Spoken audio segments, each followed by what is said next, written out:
வடக்கு அட்லாண்டிக் மற்றும் அண்டார்டிக் கடலினுடைய இடையே இருக்கக்கூடியதுதான் இந்த நாடு. இதுல மொத்த ஜனத்தொகை 3,25,671. இப்படிப்பட்ட இந்த நாட்டினுடைய தலைநகரம் ரெய்க்ஜ்விக் அப்படின்னு சொல்றாங்க.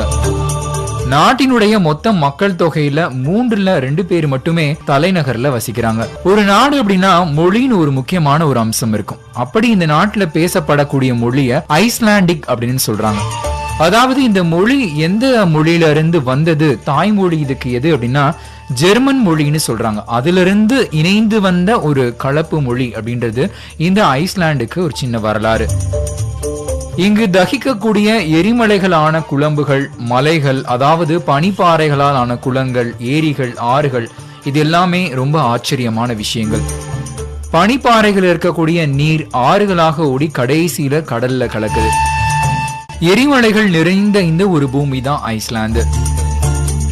கிறிஸ்து பிறந்ததுக்கு அப்புறம் 878வது ஆண்டுல தான் மக்கள் இங்க குடியேற ஆரம்பிச்சிருக்கிறாங்க. அதுக்கப்புறம் மக்களுடைய வாழ்க்கை தொடர்ந்திருக்கு. இவங்கள நார்வே மற்றும் ஸ்காண்டினேவியர்கள்னு சொல்லக்கூடிய மக்கள் தான் அதிகம்னு சொல்றாங்க. 1262வது வருஷத்துல 1818வது வருஷம் வரைக்கும் இந்த நார்வே நாடு முதல்ல, அதுக்கப்புறமா டென்மார்க் நாடும், அதுக்கப்புறமா ஐஸ்லாந்து ஆண்டிருக்கிறாங்க. இப்படி நிறைய பேருடைய கண்ட்ரோல்ல இருந்த ஐஸ்லாந்த பத்தி தான் நாம இந்த நிகழ்ச்சியில தெரிஞ்சிட்டு இருக்கிறோம்.